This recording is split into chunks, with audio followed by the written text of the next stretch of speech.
Ramdam ko ang panlalamig sa akin ng asawa ko. Simula nang umuwi ako dito sa bahay namin. Hindi niya ako iniimik. Siguro'y tama nga sila mama na may ibang babae na siya. Huwag lang niyang dadalhin sa bahay ko ang babae niya at ibang usapan na iyon. Basta nasa akin ang anak ko at hanggang dito siya umuwi. Sa akin, ako pa rin ang asawa niya. Emma, pakibili naman sa grocery ng mga nakalista. Wala na kasi tayong stocks.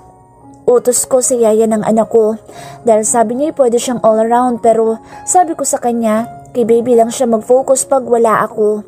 Pag pumasok na ulit ako sa trabaho. Sandali lang ma'am, magbibihis lang ako. Turan niyang hindi man lang tiningnan ng listahan. Baka may hindi pa ako naililista. Pakicheck na lang kung may hindi pa ako naisasama sa listahan ko. Sigaw ko na sa kanya para marinig niya dahil nagtatatakbo agad siya papuntang kwarto niya. Ang dating bodega ko na ang kwarto niya ngayon. Nilinis nila Kate iyon para may matulugan naman siya nang may privacy siya. Maliit lang iyon pero sakto para sa isang tao.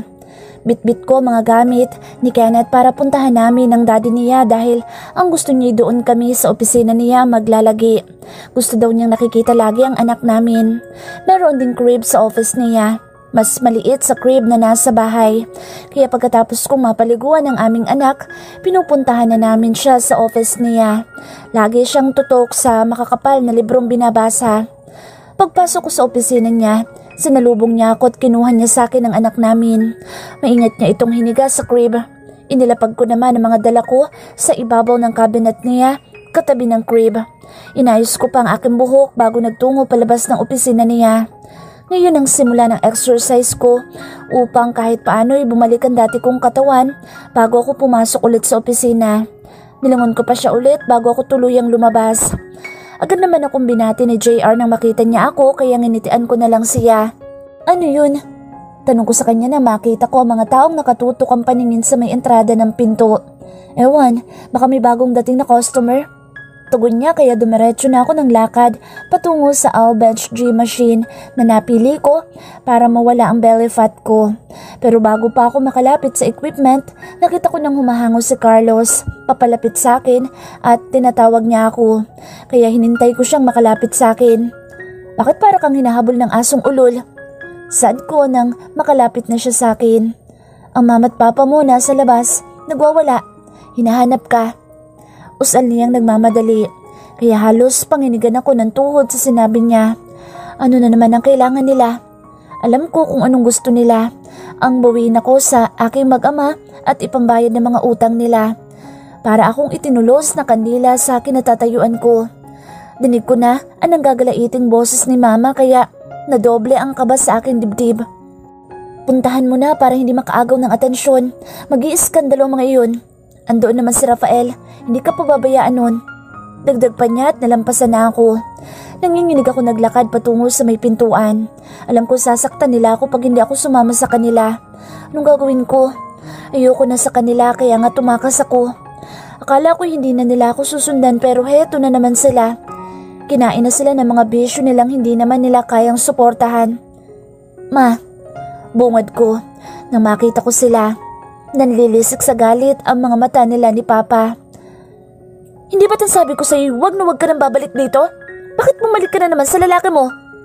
Sigaw ni Papa, takmang sasampalin niya ako kaya napapikit na lang ako tinintay ang pagdapo ng palad niya sa pisngi ko. Pero wala akong naramdaman. Subukan yung kantiin ng asawa ko at ako nang makakalaban niyo. Mariing asik ni Kate, kaya napanganga ako at agad nagtago sa may likuran niya. Inalalaya naman ako ni Carlos dahil para ko nangihina sa takot. Nanginginig din ako. Walang hiya ka? Ano bang ipinagmamalaki mong demonyo ka at ayaw mong tigilan ng anak ko? Sigaw na ni Papa kay Kate. Dinuro-duro pa niya ito. Umalis na kayo hanggat may natitira pa akong respeto sa inyo. At tigilan na ninyo kami mag-asawa. At baka makalimutan kong magulang kayo ng asawa ko. Singhal na ni Kate. Hindi ka lang palaganid. Barumbado ka ring inutil. Muling hiyaw ni Papa sa asawa ko pero hindi ko inaasahan ang ginawa ni Kate. Isang suntok ang pinakawalan niya na ikinasadsad ni Papa sa sahig. Putok din ang gilid ng uso niya. May dugong umagos dito. Gusto ko siyang lapitan pero natatakot ako na baka ako naman ang sakta ni Papa. Demonyo kang lalaki ka? Walang iya ka? Anong ginawa mo sa asawa ko? Nag-hysterical din sigaw ni Mama at pinaghahampas pa niya si Kate. Isang sampal din na natikman ni Mama mula kay Kate na ikinabaling ng mukha niya. Natahimik din siya sa kasisigaw. Tutop niya ang pisnging sinampal ni Kate. Gusto kong maawa sa itsura nila pero pinigilan ko ang sarili kong lapitan sila. Bumalik sa alaala ko ang mga narinig kong usapan nilang ipambabayad nila ako. Paano na lang pag nalaman pa ng asawa ko mga plano nila?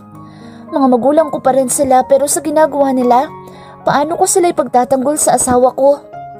Ngayon, hindi sila makaimik at pareho silang nakayuko. Para silang basang siw-siw sa amo. Nawala ang tapang nila kanina. Takot ang bumalatay sa mukha nila. Sana'y tigilan na nila kami at tanggapin na lang nilang maluwag sa kanilang kalooban ng lahat. Binalaan ko na kayo. Sa susunod na lalapitan niyo pa kami at sasaktan niyo ang asawa ko. Hindi lang yan ang matitikman niyo sa akin. Ako naman ang magpapakulong sa inyo at sisiguraduhin kong mabubulo kayo sa bilangguan. Wala kayong karapatang saktan ng asawa ko. Mariing sikmat na ni Kate. Umalis na kayo dito at wag na kayong babalik. Sigaw na niya at iniwan na niya kami. Malalaki ang hakbang niyang muling bumalik papasok sa loob ng gym. Kaya nanginginig ang aking mga tuhod na sumunod sa kanya. Ni hindi ko na nilingon sila Papa. Kasalanan naman nilang lahat. Salamat at dumating ka. Pinagtanggol mo ko.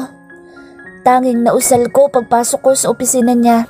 Nakaupo siya sa swivel chair niya. Kuyong pa rin ang mga kamao niyang nilingon ako.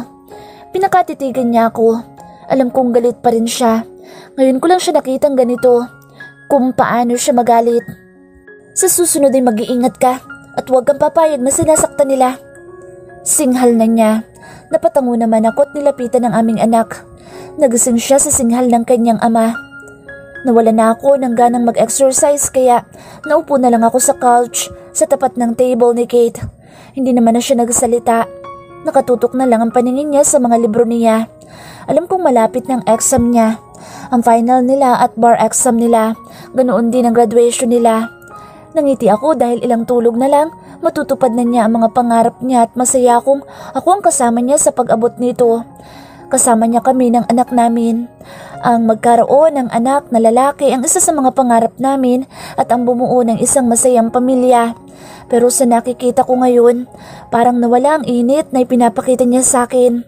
Walang emosyon at malamig kung titigan niya ako. Nasa na ang mapagmahal kong asawa?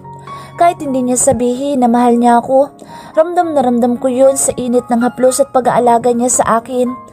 Ano bang nangyari? Ilang araw lang naman kaming nagkahiwalay. Nagbago na ang lahat. Dapat ko bang sisihin sila Mama sa nangyari ngayon sa aming dalawa ng asawa ko? Uuwi na kami. Usal ko na may kahinaan dahil baka magising pa si baby na himbing nang natutulog sa braso ko. Isinukbit ko na sa balikat ko ang bag ng mga gamit ng anak namin at lumabas ng opisina niya nang hindi na hinihintay ang sagot niya. Hindi ko na siya nilingon at diretsyong lumabas. Napabuntong hininga na lang ako sa naiisip. Sa isang iglap, nagkaguwang ang relasyon namin bilang mag-asawa at ng mga magulang ko. Ako naiipit sa mga nangyayari. Kung lumayo na lang kaya kami ng anak ko para matahimik na sila. Nabili mo bang lahat ng nailista ko?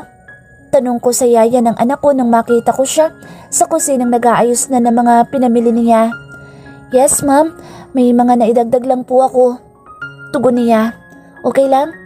Saad ko nang makita kong may binili pa siyang ice cream. Sa init nga naman ang panahon, kailangan din namin magpalamig paminsan-minsan. Ako na lang magluluto. Magpahinga ka na muna.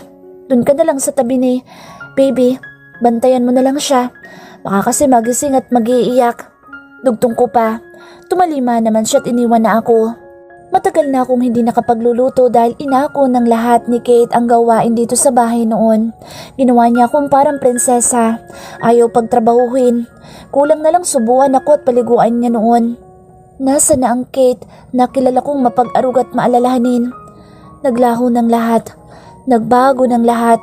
Sino bang dapat kong sisihin sa mga nangyayari sa buhay ko ngayon? Ang masaya namin buhay noon. Ngayon, kalungkutan ang namamayani. Pinahid ko na lang ang mga luhang naglandas sa aking pisngi. Hindi ko rin maiwasang masaktan at maluha dahil sa mga magulang ko. Nagulo ang masaya kong mundo. Sinipat ko ang orasan sa dingding. Mag-aalas 12 na. Malapit nang umuwi si Kate. Kakain lang iyon pagdating at aakyat na sa rooftop. Kailangan ko nang madaliin ang pagluluto. Gusto kong kamustahin ang kanyang katatapos na exam pero hindi ko magawa. Ayaw naman niya akong pansinin. Laging libro ang hawak niya. Kahit saan yata siya magpunta. Halos hindi na rin siya natutulog kaya minsan ipinagtitimpla ko ng gatas ang anak namin. Maging siya'y ginagawan ko din. Next week na daw ang bar exam niya. Naintindihan ko naman yun at alam kong nape-pressure siya ngayon sa dami ng dapat niyang aralin. Pagpasok ko sa opisina ng asawa ko, inaagaw ng pansin ko ang isang puting envelope sa ibabaw ng table niya na may logo iyon ng school nila sa bandang taas, bandang kaliwa. Kaya wala sa loob na dinampot at binuksan ko. Invitation. Next week na ang graduation nila pero wala siyang binabanggit sa akin tungkol dito. Maingat kong ibinalik sa lalagyan at naglakad patungo sa couch kung saan ako laging nauupo. Ikinalma ko na lang ang sarili ko. Hindi naman big deal kung ayaw niyang ipaalam sa akin. Inayos ko na rin ang aking anak sa crib niya at binaliwala ang mga nabasa ko. Pero tinandaan ko na lang ang venue at date. Nang masiguro kong himbing nang natutulog ang anak ko, lumabas na ako ng opisina niya para sa daily exercise ko. Malapit na rin akong bumalik sa opisina ko at malilibang na ako. Mababawasan na ang mga naiisip kong hindi maganda. Magpo-focus na lang ako sa trabaho ko. Emma, pakibantayan namang mabuti si baby. May bibilin lang ako sa mall. Hindi din ako magtatagal. Sad ko sa yaya ng anak ko. Kailangan ko nang bumili ng ilang pirasong mga gamit ko para sa pagpasok ko sa opisina. Halos 1 taong puro maluluwang ang sinusuot ko dahil sa pagbubuntis ko. Kaya kailangan bumili naman ako ng bagong damit. Lahat ng magustuhan kong damit binili ko. Maging ang isang bestida, binili ko bilang paghahanda sa graduation ni Kate sa Friday. Bumili din ako ng sapatos na babagay dito. Gusto kong maging presentable ako sa mahalagang araw ng tagumpay niya. Maging ang aking anak, binilhan ko din ang maisusuot niya at ang regalo ko sa aking asawa. Bulalas ko nang mabungaran ko siya sa living room namin. Ano pong ginagawa niyo dito? Kanina pa po ba kayo dito? Sino pong kasama niyo? Sunod-sunod kong tanong sa kanya matapos kong ibaba ang mga paper bags na dala ko. Malaki na palang apo ko. Malamlam ang mga matang usal niya. Una ko siyang nakita, napakaliit niya. Dugtong pa niya. Napasyal po kayo. Wika ko na. Kailan ka ba papasok? Alam mo namang hindi ko na kayang magtrabaho na maghapon at hindi ko din pwedeng ipagkatiwala sa mga magulang mo ang mga negosyo ko at baka wala nang matira. Walang gana niyang saad. Sa Monday po, papasok na ako. Tugon ko na ikinaaliwalas ng mukha niya. Baka po pwedeng Hindi ko na naituloy ang sasabihin ko nang biglang magsalita si Kate buhat sa kabubukas na pinto. Emma, pakikuha ang bata at patulugin mo na. Mariing utos niya kaya maging si Lola ay natahimik. Iho, kumusta ka na? Malumanay na usal ni Lola sa asawa ko. Ayos lang ho. Sige ho, maiwan ko na kayo. May gagawin pa ako. Nagmamadali niyang saad at dumiretso ng umakyat ng hagdanan. Pagpasensyahan niyo na si Kate. Hingi ko ng paumanhin sa inasal ng asawa ko. Hindi naman siya ganito kung pakitunguhan niya si Lola. Malambing at magalang siya. Nakikipagbiruan din siya kay Lola. Pero ibang-iba ngayon. Pagod lang po siya sa dami ng trabaho niya ngayon. Dugtong ko pa. Naiintindihan ko, Amara. Kasalanan ng mga magulang mo iyan. Kung hindi nila ginawa ng kalukuhan ng asawa mo, hindi siya magbabago ng ganyan. Anya, pero nahihiya pa rin ako sa inasal ng asawa ko. Sana hindi na lang siya nagsalita. Hindi pa rin tamang inakto niya. Alam kong galit siya sa pamilya ko pero wala namang ginawang masama sa kanya si Lola. Napakabait nito sa kanya. Ano ba talagang problema? Nalilito na ako. Kung ayaw na niya sa akin, magsabi lang siya. Kahit masasaktan ako, itatanggapin ko pa rin. At hindi ako magmamakaawa sa kanya para lang pakasamahan niya ako. Kami ng anak namin. Umalis na lang siya mag-isa at huwag na siyang babalik sa amin. Kaya kong buhay yung mag-isa ang aking anak.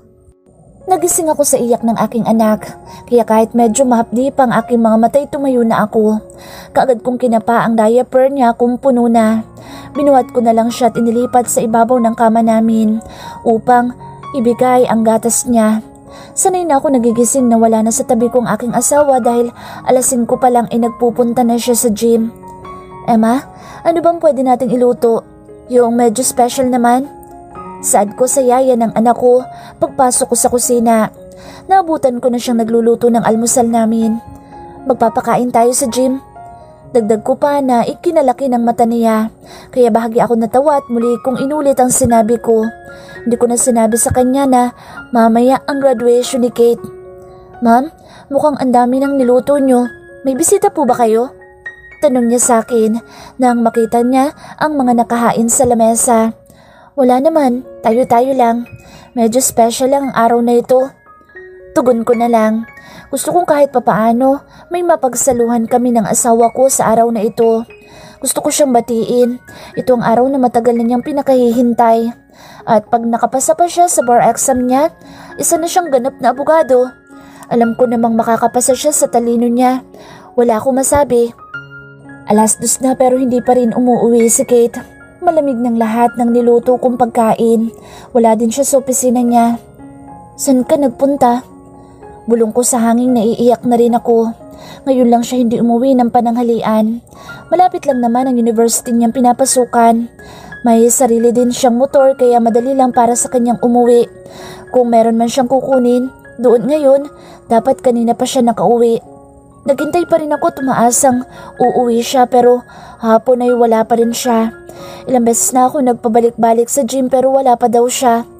Pinagmasdan kong binili kong damit na isusuot mamaya para sa graduation ng asawa ko. Maging ang damit na isusuot ng anak ko. Nakagayak na rin. Kahit hindi pa siya umuwi, pupunta pa rin ako sa graduation niya. Gusto kong makita siya. Ang sabi niya noon, ako ang gusto niyang kasamang aakyat ng stage. Kami ng anak namin. Heto na yun. Halos mapuno sa dami ng tao ang venue ng graduation nila Kate. Maraming mga taong paruot pa rito, mga nagpipicture. Kanya-kanya sila ng posing. Pawang may mga ngiti sa mga labi ang bawat isa. Kaya pumasto na lang ako sa bandang likuran. Nahuliman kami ng dating ng aking anak. Ayos pa rin dahil kasasimula pa lang daw ng programa. Kanino ko pa nililibot ang aking paningin pero hindi ko pa nakikita ang aking asawa. Nagtataka din ako kung bakit hindi man lang niya nabanggit sa akin ang araw na ito. Hindi siya umuwi maghapon. Alam ko namang a-attend siya dahil malaga sa kanyang araw na ito. Halos mag-iisang oras na kami nakaupo nang tawagin na ang pangalan niya kaya napatayo ako at hinanap siya at kung sinong kasama niyang aakyat sa stage. Nasa bandang hulihan kami na upo ng anak ko kaya alam kong hindi niya kami makikita kung sakali man. Kumakabog din ang aking dibdib na hindi ko mawari kung natatakot ba ako. Halos maluha ako nang makita ko siyang nakangiting umakyat ng entablado. Napakagwapo niyang tingnan. Bagong shave din siya, kaya napakunot ang noo ko. Isang babae ang lumapit sa kanya na may matamis ding ngiti sa mga labi. Dito, iniabot ang medal na isasabit sa kanya. Kaya nag-unahang tumulo ang mga luha ko. Akala ko kung gusto niya magsasabit ng medalya niya. Kami ng anak namin. Bakit siya? Tanong ko sa isipan ko. Ang babaeng nakita ko sa opening ng gym ni Andre ang kasama niya. Inakbayan pa niya ito at tinalikan sa noo. Matapos nitong isabit sa leeg niya ang medal. Yumakap din ito sa kanya, tumalik sa pisngi niya. Hindi ko alam kung paano kaming nakauwi ng aking anak. Ang alam ko lang hindi ko na kayang pagmasdan ang masaya nilang mga mukhang nagtatawanan. Kaya ba siya hindi umuwi maghapon at hindi din niya sinabi sa akin na graduation na niya dahil hindi na ako ang gusto niyang kasama? Hindi na kami ng anak ko ang priority niya ngayon? May iba na siya? Kung ganun, bakit pa siya nagtsatsagang pakasamahan ako kung may iba na siya? Hating gabi na'y wala pa rin siya. Puro iyak lang ang tanging nagagawa ko pag naiisip siya. Hindi na rin mabura-bura sa isip ko na nakita kanina sa stage. Ang sakit ng ginagawa niya sa akin. Sana hiwalayan na lang niya ako. Kami ng anak ko para isang sakitan na lang. Para alam ko rin kung saan ako lulugar. Kung anong gagawin ko. Kinabukasan, magang-magang aking mga mata sanhi na magdamag kong pag-iyak dahil hindi mawala-wala sa balintataw ko ang masayang imahe ng asawa ko at ng babae. Hindi din siya umuwi hanggang ngayon. Marahil magkasama sila buong magdamag at nagdiriwang. Ako ang kasama niya noong naghihirap siyang abutin ang mga pangarap niya. Pero iba ang kasama niya ngayon sa tagumpay niya. Ikaw na lang ang tanging nag-iisang tao sa buhay ko, baby. Ang tanging mamahalin ko. Ikaw na lang ang tanging kayamanan ko. Huwag mong iiwan si mommy, ha? Kausap ko sa aking anak habang lumuluha. Niyakap ko na lang siya dahil sa kanya na ako kumukuha ng lakas ngayon. Wala na ang daddy niya. May iba na ito. Pinagpalit na tayo ng daddy mo sa iba, anak. Sumbong kong bulong sa aking anak. Bango-bango ng baby ko. Presko na. Ready nang mamasyala. Kausap ko sa anak ko matapos ko siyang paliguan. Iniga ko siya sa gitna ng aming kama para bihisa na siya. Nang akma na akong tatayo, nang may mapansin akong taong nakatayo sa may pinto ng kwarto namin. Kaya halos pangapusan ako ng hininga. Galit ang una ko naramdaman. Ngayon lang niya naisipang umuwi. Anong oras na? Gusto ko siyang sugurin at saktan dahil sa panluloko niya sa akin pero inisip ko na lang ang aking anak. Siya na lang at wala na akong pakialam sa kanyang ama. Mabubuhay naman akong wala siya sa tabi ko. Kaya kong buhayin ang sarili ko at ang aking anak nang wala siya. Hindi ako lalapit sa kanya para lang balikan niya ako at iwan ang babae niya. Hindi ko natagalan ang mga titig niya sa akin kaya inabot ko na lang ang mga damit ng anak ko at hindi na siya pinansin. Marahil kanina pa siya doon na pinagmamasdan kami ng anak ko. Buti na lang hindi niya ako nakitang umiiyak. Inayos ko ng mabuti ang anak ko dahil gusto ko siyang ipasyal sa park malapit sa condominium building namin. Lagi ako nagpupunta doon noong buntis ako para maglakad-lakad. Ngayon naman para ipasyal ang aking anak. Matapos kong masigurong ayos ng anak ko, binuhat ko na siya at lumabas ng kwartong hindi siya pinapansin. Ni isang salita'y walang lumabas sa aking bibig. Nalampasan ko na lang siya. Ramdam ko sinusundan niya ako ng tingin pero binaliwala ako ang lahat ng iyon. Pagsisisihan niya ang ginawa niya sa akin. Simula ngayon, hindi na kita pakikialaman. Magkanya-kanya na tayo. Wala na akong pakialam sa'yo kahit sino pa maging babae mo. Huwag na huwag mo lang iuuwi sa pamamahay kong babae mo dahil wala kang karapatan sa bahay ko. Pipinbulong ko habang pababa ng hagdanan. Hindi ko na siya nilingon. Sinipat ko pang mabuti ang mukha ko sa salamin kung ayos na ba ako, maging ang suot kong damit. Itong unang araw ko sa trabaho simula nang magkaanak ako. Kaya katakot-takot ding mga bilin ko sa yaya ng anak ko simula pa lang kagabi. Ma'am Amara, ang ganda-ganda niyo po, lalo na pag naaayusan kayo. Bungad ng yaya ng anak ko pagbaba ko ng hagdan. Nagpahid lang ako ng manipis na makeup at nag-apply ng lipstick. Gandang-ganda agad. Huwag mo na akong bulahin, basta yung mga bilin ko sa'yo tandaan mo. Ani ko sa kanya at nilapitan siya para hagka ng anak kong karga niya. Aalis na ako. Ingat kayo dito at huwag kang magpapapasok na kung sino-sino na hindi mo sinasabi sa amin. Huling bilin ko pa't lumabas na ng pinto. Sa araw-araw ganito na lang kami. Hindi ko siya pinapansin, hindi ko siya kinakausap. Pagdating ko kakain na lang ako mag-isa at hindi na siya hinihintay tulad ng nakasanayan ko na. Minsan, hindi ko na rin inaalam kung umuwi ba siya o hindi at kung saan-saan ba siya nagpupunta at kung anong ginagawa niya. Hindi din naman siya nagsasalita. Minsan-minsan na lang din kaming magkita kahit magkasama kami sa bahay. Nasasaktan ako sa ganito sitwasyon namin pero mas maganda na ang ganito kaysa mag-away kami oras-oras. Dalhin ko na lang si baby sa gym. Doon muna siya sa office ko. Usal niya kaya napatango ako at iginayak ang mga gamit ng anak namin. Linggo ngayon at alam kong darating sila Andre. Kaya niya dadalhin doon ang bata para siguro ipakita sa mga kaibigan niya. Walang imik kong inabot sa kanya ang bag ng gamit ng anak namin. Agad naman niya isinukbit sa balikat niya yon at kinarga na si baby. Naglakad na siya palabas ng kwarto. Pinagmasdan ko na lang ang bulto ng katawan niyang papalayo sa akin. Hanggang kailan kaya kami ganito? Nakaya kong hindi siya pansinin at kausapin ng 2 linggo. Tanging mga tanong lang niyang sinasagot ko at hindi na dinudugtungan pa. Ako na susundo kay baby. I-ready mo na lang yung lulutuin natin para sa pananghalian. Utos ko kay Emma. Sumasakit daw kasi ang puso niya kaya ayaw maglakad ng malayo. Uuwi na kayo? Ang aga naman. Usal ko nang makasalubong ko sila Andre, Alvin at Luke. May lakad kami ngayon, out of town. Ayaw naman sumama ng asawa mo. Mag-aalaga daw siya ng anak niyo. Litan niya ni Andre kaya napangiti ako. Kaya ba isinama niya si baby? Ayaw mo lang yatang payagan eh. Huwag mong andurin masyado. Pagbibiro pa ni Alvin. May ngiti sa labing dumiretso na ako papasok sa loob ng gym para sunduin na si baby. Kailangan na niyang maligo. Inilinga ko pa ang aking paningin para hanapin ang asawa ko. Sakto namang bumukas ang pinto ng opisina niya at iniluwa siya doon. Kaya binagalan ko ang lakad ko para hindi kami magkasalubong.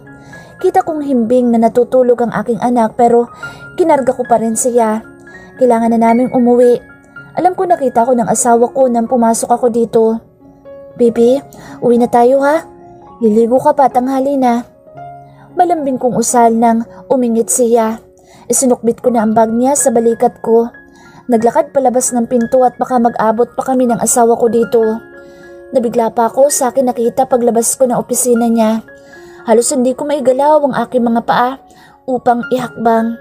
Gusto ko silang sugurin at saktan pero anong mapapala ko? Asawa ko siya pero hindi ko hawak ang puso at isip niya.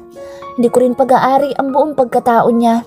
Hindi ko din alam kung anong tumatakbo sa isipan niya. Kaya niyakap ko na lang ng mahigpit ang aking anak.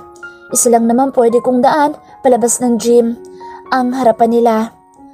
Harapan nila ng babae niyang kahalikan. Mahigpit din silang magkayakap. Halos wala ng hangin na makakaraan sa pagitan nila sa higpit ng pagyayakapan nila sa isa't isa. Pinigil kong huwag maiyak kahit masakit. Sobrang sakit na makikita ko siyang may kahalikang ibang babae sa mismong harapan ko pa. Nalampasan ko na lang silang hindi pinansin. Dumiretso akong lumabas ng gym. Honey, dinig kong usal niya, ngunit hindi ko alam kung sinong honey ang tinawag niya dahil isinara ko na ang pinto. Nalalabong aking mga mata habang naglalakad pasakay ng elevator. Lahat ba ng babae niya tinatawag niya ng honey? At isa ako sa mga babae niya. Walang tigil ang pag-agos ng luha ko mula sa aking mga mata. Kung anong gusto niya, hahayaan ko siya. Kung sakaling iwanan niya kami, wala akong magagawa doon. Hindi ko ipagpipilitan ang sarili ko sa kanya. Hindi ako mamamalimos ng awa sa kanya kahit katiting. Basta sa akin ang anak ko. Hindi ko din ipagdadamot ang anak namin kung sakalang gusto niya itong makita. Kaya ko rin buhayin ang anak ko mag-isa. Bakit ba kasi hindi ko na lang pinaniwalaan sila papa? At hinintay pang masaksihan ng dalawa kong mga mata ang katotohanan. Ilan pa bang babae ang makikita kong kahalikan niya sa harapan ko? Hindi naman ako papayag na habang lumalaki ang anak namin gumagawa siya ng kawalang hiyaan sa harapan ko. Maya naman siya sa anak niya. Gusto kong lumayo. Gusto kong mapag-isa para makapag-isip. Sa lugar na malayo sa kanya. Doon, sa lugar na hindi ko siya matatanaw at hindi niya kami masusundan. Mariin kong pinali sa mga luha sa aking pisngi. Wala kasing tigil sa pag-agos ito na parang ilog. Ano pa nga bang aasahan ko sa kanya? Ni wala nga akong alam sa tunay na pagkatao niya. Ni minsan wala siyang binanggit tungkol sa sarili niya. Bastang alam ko lang, pinagkatiwalaan at minahal ko siya. Nadala ko sa kabutihang ipinakikita niya. Akala ko totoong tao siya. Hindi pala at mas masahol po pala siya sa isang hayop sa gubat. Kinaladkad ko palabas ng gym ang babaeng bigla na lang akong siniil ng halikat, niyakap na mahigpit.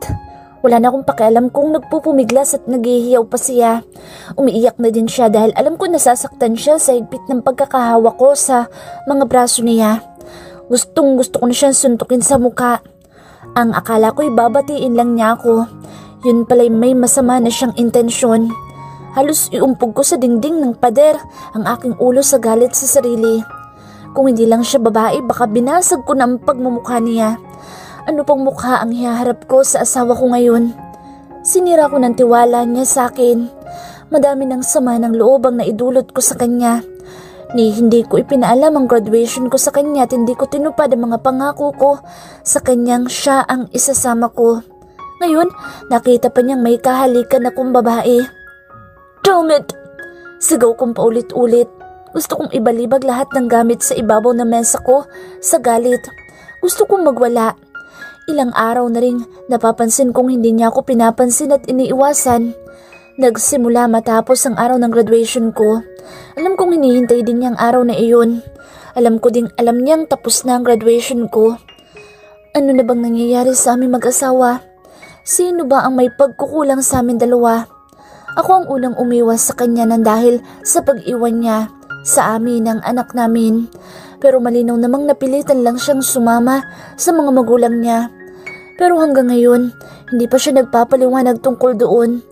Yun lang naman ang hinihintay ko pero mukhang mas marami akong dapat ipaliwanag at ihingi ng tawad sa kanya. Mas marami akong nagawang kasalanan sa kanya. Dapat nagalit na lang siya at sinaktan niya ako. Mas matatanggap ko pa kaysa iniwan at hinayaan ako sa maling gawa.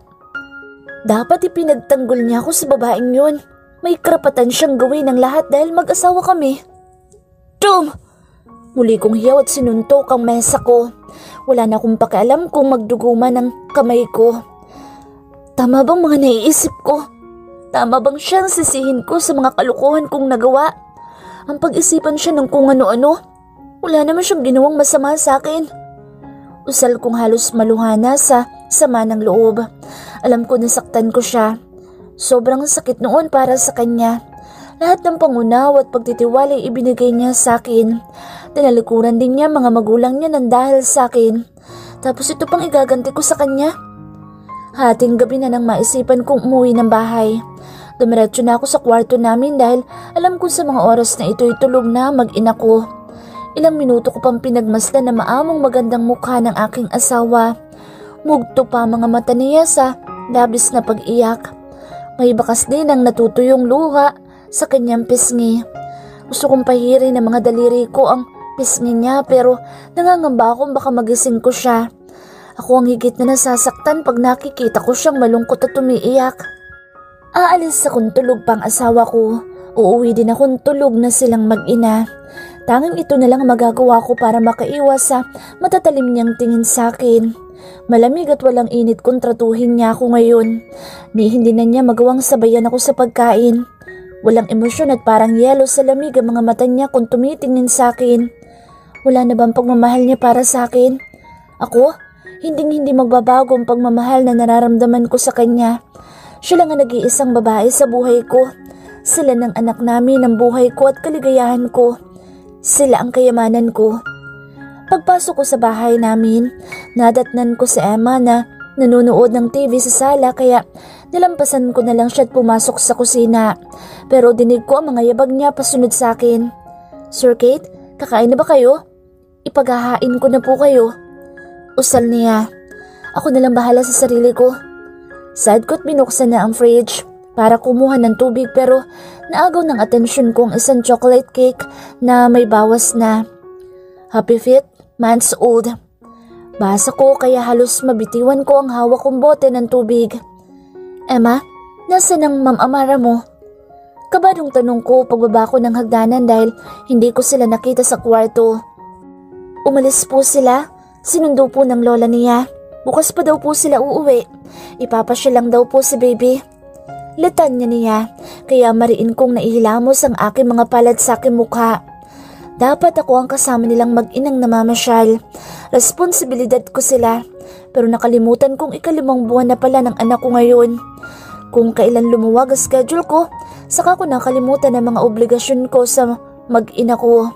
Kaya lalong lumalayo ang loob ng asawa ko sa akin dahil nagiging irresponsible na ako ngayon. Pagpasok ko sa kwarto namin, hindi ko inaasahan ang makikita ko. Sa tuwing uuwi ako tulog na siya. Pero ngayon, nakaupo siya sa kama.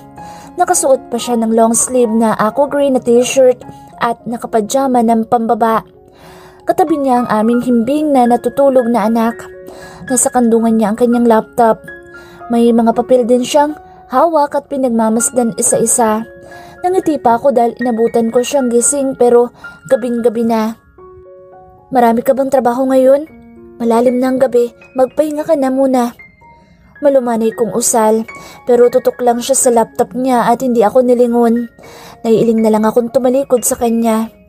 Hanggang ngayon, ayaw pa rin niya akong pansinin. No, I just want to know more about this. Yeah, I have a draft of some details here. Dinig kong diretso niyang saad kaya napabaling ulit ang tingin ko sa kanya at pinakatitigan siya. Napangiti naman ako nang makitang may nakasalpak na headset sa mga tenga niya kaya siguro hindi niya ako narinig at napansin ang pagpasok ko. Ilang minuto ko pa siyang pinakatitigan. Nahuhulaan kong foreigner ang kausap niya dahil sa diretsong English na wika niyang lengguwahe. At paminsan-minsan nililingon niya ang anak namin sa tabi niya. Paglabas ko ng CR, lumabas ulit ako ng kwarto namin dahil alam kong matatagalan pang aking asawa sa kausap niya. Malamang, magkaiba ang time zone nila kaya ngayon lang niya ito nakakausap. Isang basong mainit-init na gatas ang inabot ko sa aking asawa nang hindi nagsasalita. Ganito ang ginagawa niya sa akin pag nakikita niya akong nagpupuyat sa kababasa ng libro noong nag-aaral pa ako. Nag-angat siya ng mukha niya nang itapat ko ang baso sa kanya. Thanks. Anas niya at bahagyang ngumiti. It's my loving hobby. He gave me this. Usal niya sa kung sino man ang ka-video chat niya at itinapat pa niya ang hawak niyang baso sa camera ng laptop. Yes, I'm so happy and lucky to have him in my life. Usal pa niya sa kausap at sumimsim ng gatas. Hindi ko na sinino kung sino man ang kausap niya dahil kumabog na ang dibdib ko sa tuwa sa narinig mula sa kanyang bibig. Ganito ba ang kinikilig? Tanong ko sa isipan ko. Hindi ko man naririnig ang sinasabi ng kausap niya pero alam ko nagtatanong siya. Base sa mga sinasagot ni Amara na naririnig ko. No, Mom. Just say, Mom. Dinig kong pangungulit niyang saad. Napapangiti na lang ako sa mga sinasabi niya. Not Dada. Say, Mom. Ulit pa niya. Dada. Isang munting tinig din ang nagpatigil sa akin paglakad. Papasok sa walk-in closet. At malalaki ang hakbang ko silang nilapitan. Nasa ibabaw silang mag-ina ng kama. At tuwang-tuwa kong sinaluhan silang dalawa sa kama. Say it again, baby. Dada, say it. Pakiusap ko na rin dahil ngayon ko lang siya narinig na may nabuong salita. Say, Dada, son, I want to hear it again. Pangungulit ko din. Dada. Bulol, nausal niyang nakatawa sa akin. Kaya agad ko siyang kinarga sa tuwa't hinalik-halikan. Itinaas-taas ko din siya sa ere na ikinahagikik niya ng malakas. Kita ko namang nakasimangot ang mommy niyang pinagmamasdan kami. Kaya muli kong ibinaba sa kama ang anak namin. Masyado na siyang makulit at mabilis na rin siyang gumapang at kung saan-saan siya nagsusuot. Kaya maging ang yaya niya ay napapagod na din sa kasusunod sa kanya. May katabaan na rin siya na madalas panggigila ng kanyang ina ang pisngi niya. Marami ding nagsasabing younger version ko daw siya. Pagpasok ko ng kwarto namin, kita ko nang nakahanda ang isusuot ko. Kung noon kahit ano na lang ang isuot ko pag pumapasok ako sa university. Ngayon hindi na. Kailangan ko ng medyo desenteng damit at bago umalis ang aking asaway, iginagayak na niya ang mga isusuot ko. Kahit hindi pa rin kami bumabalik sa dati, matabang at walang init pa rin niya akong kontratuhin. Madalas pa rin niya akong iniiwasan na parang may sakit ako nakakahawa. Marahil, hindi pa rin niya ako napapatawad sa nangyari sa amin ni Venus. Nang bigla niya ako si ng halik. Isang light blue, long sleeves at isang black slack ang nakahanger sa rack malapit sa kama namin. Maging sapatos at medyas ko'y nakahanda na din. May necktie pang kasama at panyo. Kaya nangingiti ako dahil siya ang namimili at nag-aayos ng mga isusuot ko bago siya umalis. Napakabuti niyang asawa't ina. Pinaglabas na rin niya ako ng kotse sa kasa dahil hindi na raw bagay sa akin ang motor. Isang professor sa isang university nakamotor ng kakarag-karag. Maglabas ka na lang ng kotse mo. Sasamahan kita. Kaya mo naman sigurong maghulog monthly. Naalala ko pa saan niya nang sabihin ko sa kanyang tinanggap ko ang inaalok ng school administration sa akin na magturo habang hinihintay ko ang resulta ng bar exam ko. Madaming nagsasabing siguradong pasado daw ako sa bar exam dahil matalino daw ako. Pero hindi ako mapapakampante sa mga komento lang nila. Gusto kong makita mismo ng dalawang mata ko ang grado ko. Good morning, Prof. Bate ng mga kababaihang estudyante sa akin. Kaya bahagya ko naman silang ninitian at naglakad ng tuloy-tuloy patungo sa faculty room. Araw-araw ganito na ang routine ng buhay ko. Isang buwan matapos akong gumagraduate pero hindi ko pa rin pinababayaan ang gymnasium na naging source of income ko.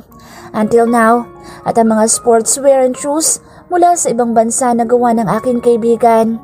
Kung noon ako ay nagbabayad ng tuition fees dito, ngayon sila na nagbabayad ng serbisyo ko. Kailangan ko rin ng iba pang pagkakakitaan dahil lumalaki na ang aming anak. Hi, good morning. Bati niya sa akin na may nakakaakit ng ngiti sa mapupulan niyang mga labi na animoy dugo. Sanay na ako sa ganitong batian at ngitian. Ilang na ba mga babaeng classmate ko ang ganito ang gawain sa akin mula noon hanggang ngayon. At isa na itong babae sa harapan ko. Classmate ko siya sa ilang subjects at pamangkin daw ng isa sa mga dean nang hindi ko naman alam kung anong department.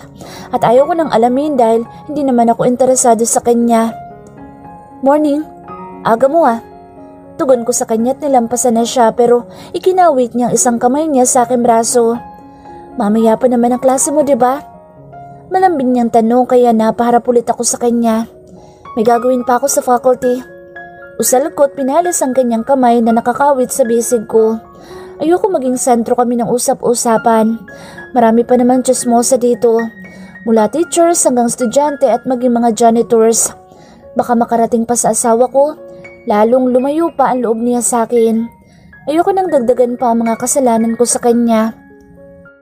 Blowout mo naman ako. Hanggang ngayon hindi mo pa ako tinitreat. Ilang buwan nang lumipas mula nang makagraduate ka. Mag-out of town naman tayo. Malumanay pa niyang wikang may matamis na ngiti sa mga labi niyang kasimpulan ng dugo. Gusto ko yung tayong dalawa lang. Dugtong pa niya. Kaya napatingin ako sa kanya. Bakit kaming dalawa lang? Anong gusto niya mangyari? Wala naman kaming relasyong dalawa at bakit siya ang ida-date ko? May asawa kong tao. Ang pagkakaalam ko, tayong dalawa ang sabay na gumagraduate at hindi ako lang, mag-isa. Isa pa, busy ako lagi. See, I have classes to attend. Excuse me. Ani ko at muling inalis ang kamay niyang nakapulupot na sa aking bewang kaya medyo nalukot ang aking polo. Malalaki ang ginawa kong hakbang para hindi na niya ako mahabol. Buti na lang hindi inaamoy ng misis ko mga damit ko tulad ng ginagawa ng ibang asawa. Kung hindi, baka araw-araw kami nag-aaway at pag dumikit pa mga labi niya sa polo ko, mas malaking gulo mangyayari. Baka palayasin na ako ng asawa ko. Para na akong hindi maihimpusa sa kalalakad ng paruot parito at maya-maya ko ding sinusulyapan ng orasan. Nalalamig din ang aking mga kamay. Malakas din ang tahip ng aking dibdib. Madalas ko din pagkuskusin ang aking mga palad sa kaba. Isang oras na lang ang aking hinihintay. Muli kong sinulyapan ang mag-ina kong himbing ng natutulog.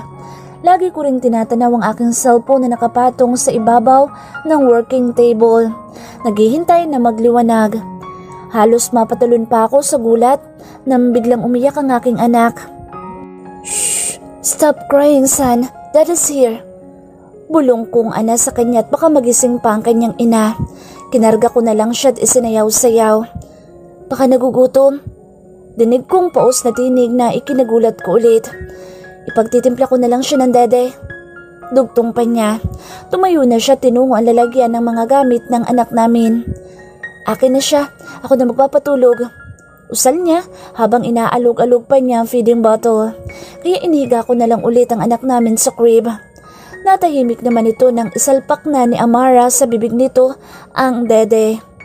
Pagtingin ko sa orasan, 12:10 na kaya malalaki ang hakbang kong tinungo ang working table at agad dinampot ang aking cellphone. Nakakailang scroll pa lang ako nang tumambad na sa aking mga mata ang matagal ko nang pinakahihintay. Halos manginig ang aking mga kamay at tuhod sa aking nakikita. Parang hindi ako makapaniwala. Hindi rin ako makagalaw. Nagiinit din ang gilid ng aking mga mata. Hindi ko din maibuka ang aking bibig kahit gusto kong magsisigaw at maglulundag sa tuwa. What's that? Saan niyang may kalakasan kaya napakuslot ako paharap sa kanya. Kunot noon niyang kinuha sa kamay ko ang hawak kong cellphone nang malapitan niya ako. You passed. Mahinang anas niyang titig na titig sa cellphone ko. You did it! Malakas na niyang bulalas. Saka pa lang ako natauhan. Oh my God! You did it! Thank you, Lord. This is what you have been waiting for. You're a lawyer now. Congratulations, Attorney Kate Crimson, and good luck for your new journey. Tuwang-tuwa niyang turan sa akin at kinintalan pa niya ako ng halik sa pisngi.